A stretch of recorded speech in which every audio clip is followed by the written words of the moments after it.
ऊपर वाले से प्रार्थना का चमत्कार। पुराने जमाने की कहानी है। एक राजा था जो अपने दिन की शुरुआत करने से पहले रोज मंदिर जाता था और मंदिर में पूजा करके मंदिर से निकलते वक्त सीढ़ियों पर कुछ देर बैठा करता था सुकून पाने के लिए। और रोज राजा के दाएं तरफ और बाएं तरफ एक एक भिखारी बैठते थे। अब जो दाएं तरफ बैठता था वह रोज कहता था, हे भगवान, आपने राजा को इतना दिया है, थोड़ा मुझे भी दे दो। और जो बाएं तरफ बैठता था वह रोज राजा से कहता था कि हे राजा, आपको भगवान ने इतना दिया है, थोड़ा मुझे भी दे दो। जो बाएं तरफ वाला था वह राजा से मांगता था और जो दाएं तरफ वाला था वह ऊपर वाले से मांगता था। और रोज राजा इग्नोर करता था। लेकिन एक दिन राजा ने सोचा कि कुछ तो करना चाहिए।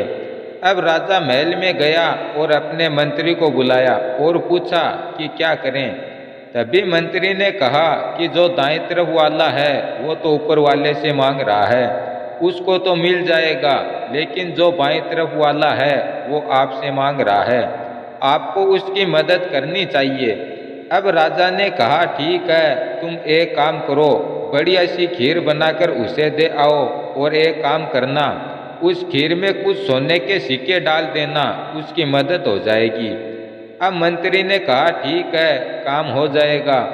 अब मंत्री ने वह खीर ले जाकर बाएं तरफ वाले भिखारी को दे दी और कहा, ये लो, राजा साहब ने आज तुम्हारी मदद की है।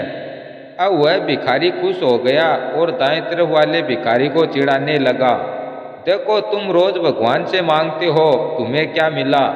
मैंने राजा से मांगा, मुझे मिला।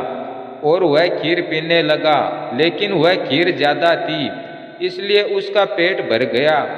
अब इसने सोचा, चलो उस भिखारी की मदद करते हैं। अब इस भिखारी ने उस दाएं तरफ वाले भिखारी से कहा, सुनो, भगवान तो तुम्हारी मदद करने के लिए आएंगे नहीं, ये लो, मेरी तरफ से खीर खाओ। और उसे देकर चला गया। अब अगले दिन राजा आया तो देखा जो दाएं तरफ वाला भिखारी था वह तो गायब हो गया, लेकिन बाएं तरफ वाला वहीं बैठा था। अब राजा ने उससे पूछा कि क्या हुआ, आपको खीर नहीं मिली? तभी उसने कहा, खीर बहुत अच्छी थी, पेट भरकर खाई, लेकिन थोड़ी बच गई थी तो मैंने सामने वाले को दे दी, वो रोज कहता था ना, ऊपर वाला मदद करेगा। तभी राजा ने कहा, भाई, उसकी वाकई में ऊपर वाले ने मदद कर दी है। तुम्हें पता है उस खीर में नीचे सोने के सिक्के थे, वह भिखारी नहीं रहा है, वह अमीर बन चुका है।